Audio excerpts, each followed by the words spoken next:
Okay, hello students, welcome to not PSC. Not PSC में आप सभी का स्वागत है। मैं गौरव सर आपके लिए लेकर आया हूं द अरुणाचल टाइम्स का न्यूज एनालिसिस ऑफ 20 अगस्त 2026। तो 20 अगस्त 2026 का आइए देखते हैं आपका अरुणाचल टाइम्स का न्यूज एनालिसिस ऑफ 20 अगस्त 2026।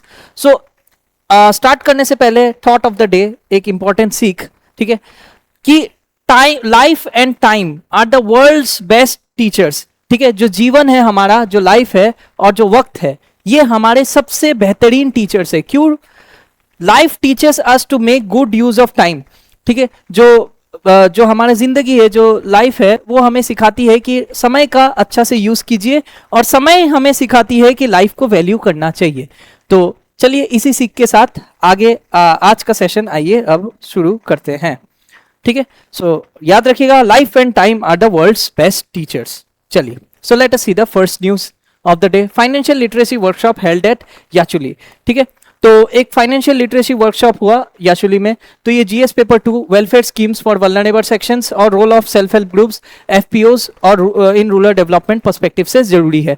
ठीक है, किसान क्रेडिट कार्ड स्कीम, ये एक बहुत ही पुराना 1998 से ही चल रहा है ये स्कीम है, जहां पे जो किसान हैं उनको, फार्मर्स हैं उनको इजी क्रेडिट अवेल कराया जाता है। ठीक है, मिनिस्ट्री ऑफ एग्रीकल्चर द्वारा स्टार्ट किया गया था, और इसमें नाबार्ड जैसे संस्थाओं का एसोसिएशन भी लिया जाता है। ठीक है, तो किसान क्रेडिट कार्ड स्कीम जो है, इट इज किसान क्रेडिट कार्ड कम फाइनेंशियल लिटरेसी वर्कशॉप कराया गया था याचुली में, इन केनी पयाओ डिस्ट्रिक्ट, अरुणाचल प्रदेश। ठीक है, by Infoway IT solutions in collaboration with regular financial और डेवलपमेंटल बॉडीज के साथ ये आपका वर्कशॉप कराया गया है। ठीक है, तो ये ऑलमोस्ट 60 फार्मर्स अटेंड किए, लोकल स्टेक होल्डर्स भी अटेंड किए। ये वर्कशॉप का एम क्या था? To drive institutional credit access, digital financial inclusion और scheme awareness, specifically targeting fish farmers. जो मछुआरे हैं, खासकर जो फिश फार्मर्स हैं, इनके लिए इनको अवेयरनेस प्रोग्राम की तरह है, जहां पे इनको बताया जा रहा है कि आपको क्रेडिट फैसिलिटीज कैसे मिलेंगी, पैसे कैसे मिलेंगे, लोन आप कैसे इजीली एक्सेस कर सकते हैं, डिजिटल फाइनेंशियल इंक्लूजन, जो गवर्नमेंट स्कीम है उसको आप डिजिटली कैसे अवेल कर सकते हैं। तो इस तरह का वर्कशॉप कराया गया। इसमें की ऑफिशियल्स जो नाबार्ड से आए थे, डिस्ट्रिक्ट फिशरीज ऑफिस और लीड बैंक्स रूरल लाइवलीहुड जो ब्रीफ किया गया। इसमें participants on leveraging the KCC fisher scheme, तो जो किसान क्रेडिट कार्ड फिशरीज स्कीम है, इसको कैसे अवेल करना है, एग्रीकल्चर इंफ्रास्ट्रक्चर फंड से जो इनको क्रेडिट दिया जाएगा, और जन समर्थ पोर्टल का एक्सेसिबिलिटी के बारे में समझाया गया। और इसमें फिश फार्मर प्रोड्यूसर्स ऑर्गेनाइजेशन भी शामिल थे। अब चलिए इसका सिग्निफिकेंस देखते हैं। एक तो क्रेडिट फ्लो का एक्सपांशन होगा एलाइड सेक्टर्स तक। ठीक है, फिशरीज, एनिमल हस्बेंड्री और जितने भी इनफॉर्मल या high interest local money landers है, इस पे डिपेंडेंसी कम हो जाएगी। ठीक है, मनी लैंडर्स पे डिपेंडेंसी कम करने के लिए और एक्सटेंड करने के लिए traditional agriculture credit facility, animal husbandry और फिशरीज, ठीक है, एनिमल हस्बेंड्री और खासकर एलाइड सेक्टर्स जो है, इसको क्रेडिट फ्लो के लिए जरूरी है। प्रोमोटिंग एग्रीगेशन वाया एफएफपीओस, ठीक है, जो स्मॉल एनकरेज करता है स्मॉल होल्डर जो फिश फार्मर्स है इनको, ताकि फिश फार्मर प्रोड्यूसर ऑर्गेनाइजेशंस जैसी संस्था बना सके एक साथ मिलकर, जिससे कि कलेक्टिव बार्गेनिंग पावर बढ़ेगा इनका। ठीक है, तो पोस्ट हार्वेस्ट इंफ्रास्ट्रक्चर और डायरेक्ट मार्केट एक्सेस भी दिलाने की बात बोला गया है।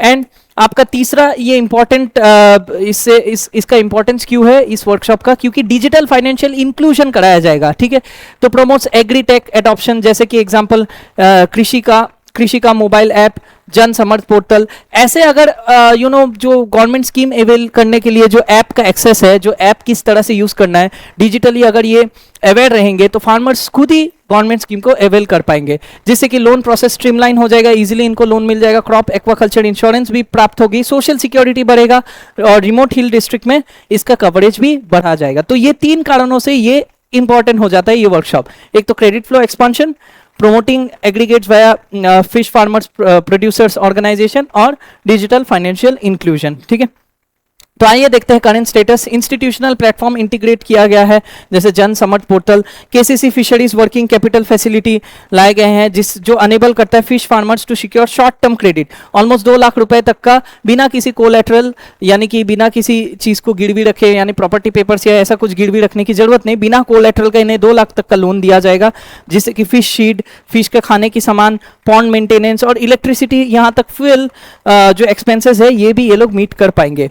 ठीक है। तीसरा, ग्रास रूट लाइवलीहुड कन्वर्जेंस किया जाएगा, ये अलाइन करेंगे दीनदयाल अंत्योदय योजना के साथ, नेशनल रूरल लाइवलीहुड मिशन, ठीक है, DDU GKY फ्रेमवर्क, और साथ ही साथ फाइनेंशियल लिटरेसी मॉड्यूल्स जैसे पंचसूत्र, जिससे कि लॉन्ग टर्म क्रेडिट डिसिप्लिन हो सके। तो आइए देखते हैं एक प्रीलिम्स प्रैक्टिस क्वेश्चन इसके regarding.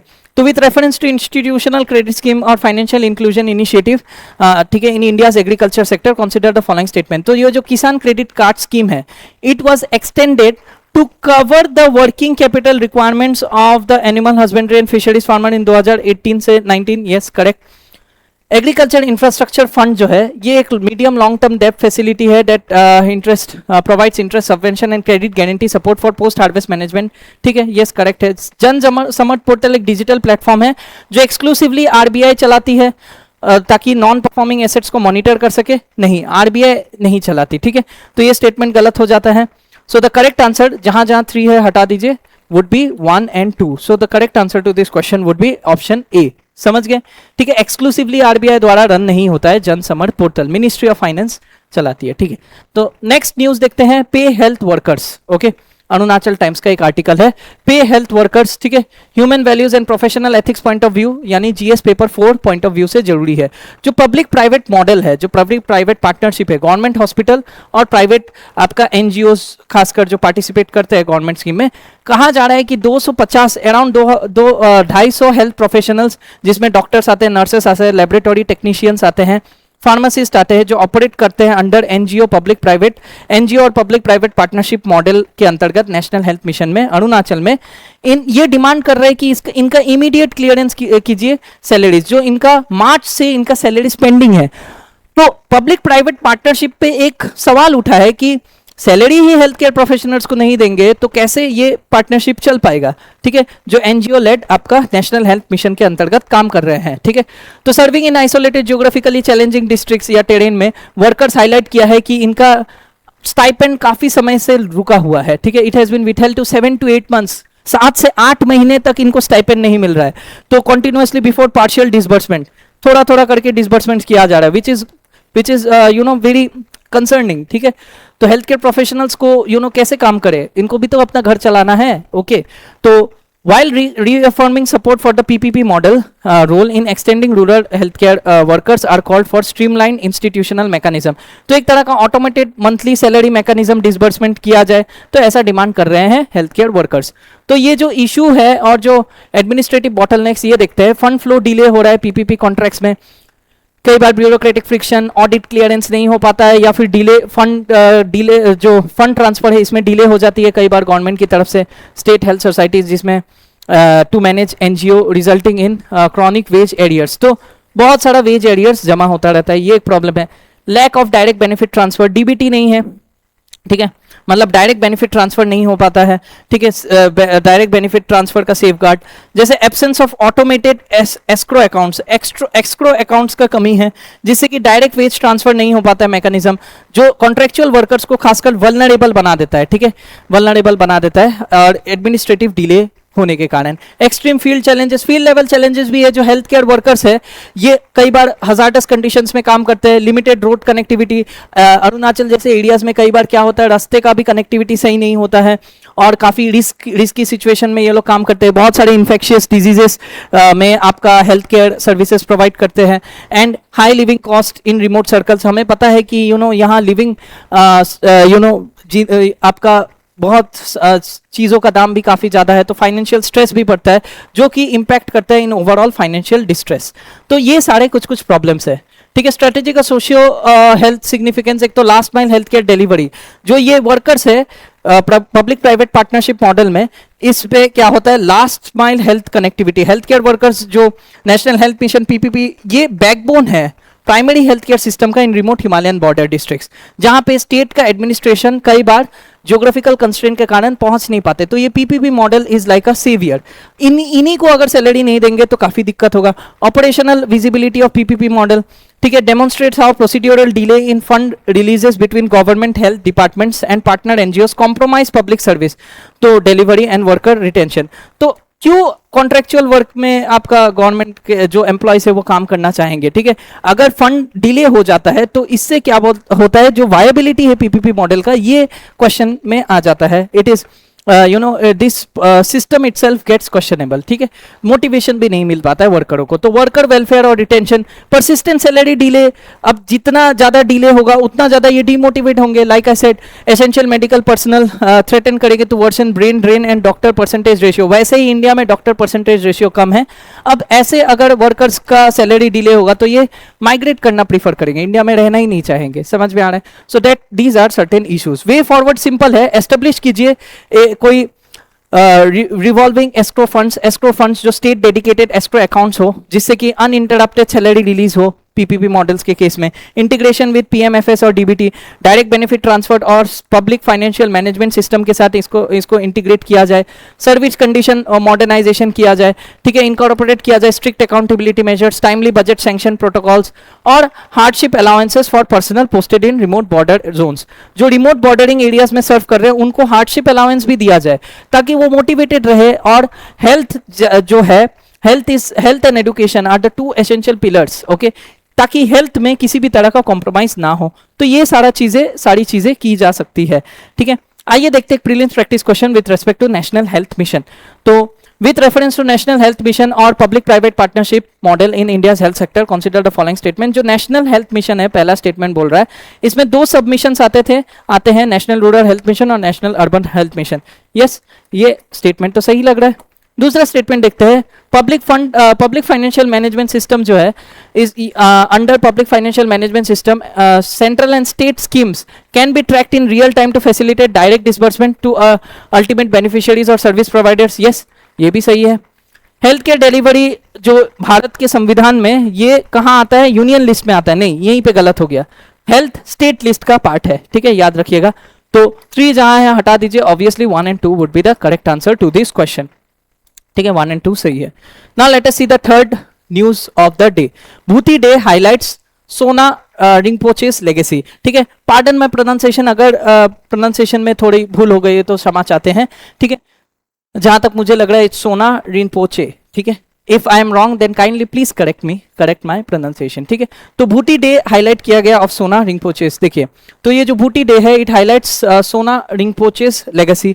GS paper 1 Indian culture, salient aspects of language, literature और indigenous cultural heritage point of view से जरूरी है। तो coinciding with the 59th birth anniversary of late of his eminence the 13th सोना Gongche Rinpoche the Sherap सांगबो संगा, जो बॉम्बडिला unit का है, इन्होंने ऑर्गेनाइज किया 3rd मॉन्यूल भूति लैंग्वेज डे, ठीक है, at the Bomdila Buddhist society conference hall. तो ये वेस्ट कामेंग डिस्ट्रिक्ट में जो बॉम्बडिला बुद्धिस्ट सोसाइटी ने ऑर्गेनाइज किया आपका ये 59 birth anniversary of the late His Eminence 13 Sona Gongche Rinpoche the Sherap Sangpo Sangha, जो शेराप सांगपो संघा है, जो बुद्धिस्ट संघ है, यूनिट है जो बॉम्बडिला यूनिट का, इन्होंने 3rd मॉन्यूल भूटी लैंग्वेज डे ऑर्गेनाइज किया, जो कि कोइंसाइड कर रहा है इन इसी सेम टाइम में 59 बर्थ एनिवर्सरी भी है आपका इनका क्या नाम है इनका, सोना रिंपोचे का, ठीक है, जो इसका लेगेसी हाईलाइट करते हैं। तो कौन है, लेट अस सी। तो देखिए इसमें कौन कौन अटेंड किया, स्पीकर्स एंड रिसोर्स पर्सन, जिसमें बुद्धिस्ट फिलोसॉफी स्कॉलर्स अटेंड किए, एकेडमिक लीडर्स आए, जो हाईलाइट करते हैं जो late Rinpoche's pivotal role in introducing Bhoti as the 3rd language in Arunachal Pradesh school curriculum. तो हमें पता है जो Bhoti it is a 3rd language in Arunachal school curriculum, इसका कंट्रीब्यूशन रिंपोचे जी को जाता है, इन्होंने काफी इंपॉर्टेंट रोल निभाया। तो ये जो कॉन्फ्रेंस है, इट वाज, इसका थीम क्या था, preserving the language, preserving the Monpa heritage and preserving the wisdom. तो ये जो मोम्पा हेरिटेज है, मोम्पा कल्चर, इसको प्रिजर्व करने के लिए ये कॉन्फ्रेंस काफी इंपॉर्टेंट है। ये इवेंट फीचर किया बेसिक राइटिंग स्किल वर्कशॉप और इंटरैक्टिव सेशंस वगैरह, जो एनकरेज करता है यूथ का एंगेजमेंट विद द स्क्रिप्ट। कौन सा स्क्रिप्ट, ये जो आपका भूति स्क्रिप्ट है। तो सोशियो कल्चरल और रीजनल सिग्निफिकेंस भी है। एक तो the custodian of Himalayan Buddhist knowledge, ठीक है, जो भूति है, Bhoti script, it serves as the primary script जो प्रिजर्व करता है क्लासिकल हिमालयन बुद्धिस्ट स्क्रिप्चर्स को, महायान फिलॉसफी को, और ट्रेडिशनल मेडिसिन जैसे सोआ रिक्पा, ओके, ट्रेडिशनल मेडिसिन के जो आपके पर्सपेक्टिव से ये भी इंपॉर्टेंट है। And indigenous folklore across the Monpa land region, खासकर तावांग और वेस्ट कामेंग रीजन, जो मोन्पा ट्राइब्स के लोग यहाँ रहते हैं। और ये बुद्धिस्ट स्क्रिप्ट एक तरह से बेस की तरह काम करता है, जो हिमालयन बुद्धिस्ट ट्रेडिशंस साथ ही साथ महायाना फिलोसफी को भी प्रिजर्व करने में मदद करती है। ठीक है, दूसरा इसका इंपॉर्टेंस देखिए, it aligns with the new education policy 2020। हमें पता है 3 लैंग्वेज पॉलिसी लाया गया है एनईपी में, 2 इंडियन रीजनल लैंग्वेज, एक मदर टंग, एक रीजनल लैंग्वेज, साथ ही साथ इंग्लिश। तो Bhoti promoting Bhoti as the 3rd language supports mother tongue and regional language instruction, जो प्राइमरी और सेकेंडरी स्कूलिंग में जो जरूरी है, preventing linguistic attrition among youth. तो भूटी एक तरह से 3rd लैंग्वेज की तरह काम कर सकता है। यहां तक आपका एनईपी जो न्यू एजुकेशन पॉलिसी है, ये 3 लैंग्वेज पॉलिसी के अंतर्गत भूती भी आपका अडॉप्ट किया जाता है, प्राइमरी और सेकेंडरी स्कूलिंग में अडॉप्ट हो सकता है। तो सोना रिंपोचे का लेगेसी देखते हैं। ये कौन थे Sona Rinpoche? He was a former minister और स्पिरिचुअल लीडर थे, जो लाइफ लॉन्ग काम किए, इंटीग्रेट किए, रूरल इंफ्रास्ट्रक्चर और सोशियो इकोनॉमिक डेवलपमेंट किए, जो इंडिजिनियस कल्चरल प्रिजर्वेशन है, और खासकर भूती लैंग्वेज के भी केस में इनका काफी कंट्रीब्यूशन है, भूती स्क्रिप्ट के केस में। तो करंट स्टेटस क्या है? इंस्टीट्यूशनल लैंग्वेज एडॉप्शन इंक्लूड कीजिए भूती as an optional 3rd language. अभी तक हुआ नहीं है, इंक्लूड किया जा सकता है इन state run and monastic schools, जो विहारास और मोनेस्टिक स्कूल्स है, इसमें भूती को एक ऑप्शनल 3rd लैंग्वेज की तरह रखा जा सकता है, इंक्लूड किया जा सकता है अक्रॉस वेस्ट कामेंग और तवांग डिस्ट्रिक्ट, जिससे और भी ज्यादा डेवलपमेंट होगा। कम्युनिटी लेड हेरिटेज प्रिजर्वेशन किया जाए, मोबिलाइज किया जाए लोकल मोनेस्टिक बॉडीज जैसे कि आपका शेराब सांगपो संघ टू कंडक्ट, शेराब सांगपो संघ जो है वो कंडक्ट कर सकते हैं regular literacy drive, calligraphy workshop करा सकते हैं और कल्चरल सिंपोसियम्स करा सकते हैं, जिससे कि ये जो बुद्धिस्ट, ये जो महायाना फॉर्म ऑफ बुद्धिज्म और ये जो कल्चर है मोन्पा ट्राइब्स का, ये प्रिजर्व करने में और भी मददगार साबित हो। कम्युनिटी लेड हेरिटेज प्रिजर्वेशन, ये सारा पॉइंट्स आप मेंस में लिख सकते हैं, बहुत ही इंपॉर्टेंट पॉइंट्स है। ठीक है, तो इसको याद रखिएगा। तीसरा हो गया integration with Himalayan Buddhist studies. Himalayan Buddhist studies academic link कर सकते हैं बिटवीन लोकल मोनेस्टिक इंस्टीट्यूशन जैसे कि गोंसे गातन आपका मोनेस्ट्री जो है, एंड सेंट्रल इंस्टीट्यूट जैसे कि central institute of higher Tibetan studies, इसमें भी आपका योगदान कर सकता है ये। तो वे फॉरवर्ड क्या है? What is the solution? We can do digital script development और यूनिकोड स्टैंडर्डाइजेशन किया जा सकता है। ठीक है, डिजिटाइज किया जा सकता है इन स्क्रिप्ट को। टीचर्स ट्रेनिंग और करिकुलम स्टैंडर्डाइजेशन किया जा सकता है, करिकुलम को स्टैंडर्ड कीजिए। ठीक है, state council of educational research और ट्रेनिंग SCRT कर सकते हैं for standardise language instruction. Dedicated teacher training module बनाइए SCRT के थ्रू, जिससे कि क्या होगा, लैंग्वेज का जो इंस्ट्रक्शन है इसको स्टैंडर्डाइज करने में मदद होगा। तीसरा हम ये कर सकते हैं कि कॉन्स्टिट्यूशनल और एडमिनिस्ट्रेटिव रिकॉग्निशन दे सकते हैं कि कंटिन्यू कीजिए systematic documentation and policy advocacy for recognising Himalayan regional languages. ठीक है, तो ताकि नेशनल हेरिटेज प्रिजर्वेशन पॉलिसी में भी ये योगदान कर सके। ठीक है, तो आइए देखते हैं एक prelims practice question with reference to 8th schedule. 8th schedule जो हमारे संविधान का उसको लेके क्वेश्चन है in promotion of regional language. तो consider the following statement. 8th schedule में जो भारत का संविधान है इसमें करेंटली 22 लैंग्वेज है, जिसमें इंग्लिश भी है, one of the original 14 languages listed in 1950। नहीं, ऑफिशियल लैंग्वेजेस में इंग्लिश नहीं आता है, याद रखिएगा। ठीक है, 22 जो ऑफिशियल लैंग्वेज जो 8th शेड्यूल में दिया गया है, English is not a part of the original list, remember. ठीक है, तो दूसरा स्टेटमेंट करेक्ट है। आर्टिकल 351 ऑफ द कॉन्स्टिट्यूशन ये डायरेक्टिव इशू करता है for the development and promotion of the Hindi language, yes correct है। फिर तीसरा भी करेक्ट है आपका, नेशनल एजुकेशन पॉलिसी 2020 एडवोकेट करता है इंट्रोड्यूसिंग इंस्ट्रक्शन इन मदर टंग, लोकल लैंग्वेज और एक regional language until list at least grade 5 wherever possible. तो 5वीं क्लास तक ये इंट्रोड्यूस करने की बात करता है। तो स्टेटमेंट 1 गलत हो गया, 2 and 3 इज करेक्ट। तो अगर हम ऑप्शंस देखें, 1 जहां जहां काट दीजिए, ये नहीं होगा, ये नहीं होगा, ये नहीं होगा, तो 2 and 3 option B is absolutely the correct answer to this question. ठीक है, I hope I am clear till here. आइए देखते हैं अपना अगला न्यूज। तो let us see the third news. Development can always go hand in hand with the environment conservation, ये ऐसा कह रहे हैं वाइस प्रेसिडेंट साहब। तो डेवलपमेंट और एनवायरमेंटल कंजर्वेशन एक साथ किया जा सकता है, ऐसा कह रहे हैं हमारे वाइस प्रेसिडेंट साहब। सो ये GS paper 3 conservation, environmental pollution और डिग्रेडेशन पॉइंट ऑफ व्यू से जरूरी है। तो 2025 से 27 बैच जो इंडियन फॉरेस्ट सर्विस के जो प्रोबेशनरी ऑफिसर्स हैं, इनको एड्रेस करते हुए हमारे वाइस प्रेसिडेंट जो है CP राधाकृष्णन साहब ने एसर्ट किया कि एनवायरमेंट कंजर्वेशन और इकोनॉमिक डेवलपमेंट साथ ही साथ जा सकते हैं एज कॉम्प्लीमेंटरी गोल्स। तो he called for integration of modern forest technology जैसे कि artificial intelligence, AI, remote sensing, GIS और ड्रोन्स को इंटीग्रेट कर सकते हैं with India civilisational conservation ethos. जो हम पहले से ही जो कंजर्वेशन का काम करते हैं, इंडिजिनियस कम्युनिटी नॉलेज, जैसे मेघालय के रूट ब्रिजेस हो गए, ठीक है, इस तरह के नॉलेज के साथ मॉडर्न टेक्नोलॉजीज को इंटीग्रेट करने की बात करते हैं। And he also noted that encouraging rise in women officers, नारी शक्ति के बारे में एम्फोसाइज किया, जो 17% current IFS officer trainee batch में 17% वुमेन है, which is a very proud thing for us, ठीक है, it is a proud thing. So ये जो नारी शक्ति है, जो वुमेन कंजर्वेशन ऑफिसर्स है, ये भी काफ़ी, जो वुमेन फॉरेस्ट ऑफिसर्स, इनका भी काफ़ी बड़ा योगदान इस केस में हो सकता है। Now ecological and strategic significance है, ये हमारा नेट जीरो टारगेट जो 2070 तक हमने लिया है फॉर पंचामृत स्ट्रेटेजी, ये अचीव करने में मदद करेंगे। Places IFS officers at the centre of fulfilling India's Panchamrit climate commitment. तो हार्मोनाइजिंग आपका कंजर्वेशन विद लाइवलीहुड, ठीक है, जो इकोनॉमिक लाइवलीहुड जो फॉरेस्ट ड्वेलर्स जो है under the forest rights act, तो रीइंफोर्सेस द ट्रांजिशन फॉर एक्सक्लूशनरी फॉरेस्ट्री, मतलब ये बेसिकली एनकरेज करता है पार्टिसिपेटरी मैनेजमेंट, जो प्रोटेक्ट करता है फॉरेस्ट ड्वेलर्स को भी under the forest rights act 2006, ठीक है। और ट्रांस बाउंड्री एनवायरमेंटल डिप्लोमेसी के लिए भी अच्छा है, ज्वाइंट ट्रेनिंग किया कराया जा सकता है for royal Bhutan forest service officers, which highlights regional ecological cooperation, eastern Himalayas की इकोसिस्टम के कंजर्वेशन के लिए काफी जरूरी है, ठीक है, ये चीज। तो वे फॉरवर्ड क्या है, वही scientific and adaptive forest management adopt कीजिए, एथिक्स और इंटीग्रिटी इन डिसीजन मेकिंग, जो फॉरेस्ट ऑफिसर्स है वो बैलेंस करने चाहिए कॉन्स्टिट्यूशनल और साइंटिफिक डिसीजन मेकिंग के साथ, कॉन्स्टिट्यूशनल मैंडेट के साथ, साइंटिफिक एविडेंस भी हो और एम्पैथेटिक हो पब्लिक एंगेजमेंट के लिए, जब भी कॉम्प्लेक्स क्लियरेंसेस कोई भी प्रोजेक्ट को दे रहे हैं तो, ठीक है। कैपेसिटी बिल्डिंग फॉर इंडिजिनियस को मैनेजमेंट, ट्रेनिंग दिया जाए कम्युनिटीज को ताकि इको टूरिज्म बढ़े, नॉन फॉरेस्ट टिम्बर प्रोड्यूस को लेके प्रोसेसिंग बढ़ाया जाए, टेक एडेड पेट्रोलिंग हो, और कुछ कुछ जो स्कीम्स जहां पे आपके फॉरेस्ट ड्वेलर्स को स्किल डेवलपमेंट कराया जाता है, ठीक है, तो वो सारा चीज आपका इंटीग्रेट किया जाए। तो आइए देखते हैं एक प्रीलिम्स प्रैक्टिस क्वेश्चन इस सवाल से, मतलब इस डिस्कशन से।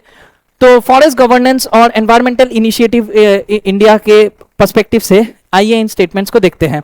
Indira Gandhi national forest academy, ठीक है, ये एक प्रीमियर नेशनल इंस्टीट्यूशन है जो ministry of environment, forest and climate change के अंतर्गत है, जो रिस्पॉन्सिबल है training Indian forest service officers को ट्रेनिंग के लिए, ठीक है, हाँ ये बिल्कुल सही है।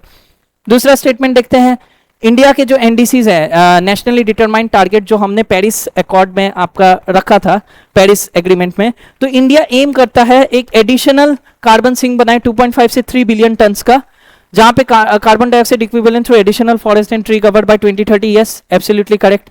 इंडियन फॉरेस्ट सर्विस जो है, it was established as the first all India service under article 312 of the constitution immediately in 1950, नहीं, सबसे पहले चार्टर एक्ट ऑफ 1833 की मदद से इंडियन सिविल सर्विसेज का गठन हुआ था। तो ऑल इंडिया सर्विस में सबसे पहले आईसीएस, ठीक है, आईसीएस यानी कि इंपीरियल सिविल सर्विसेज, आईसीएस का गठन हुआ था, नॉट आईएफएस, ठीक है।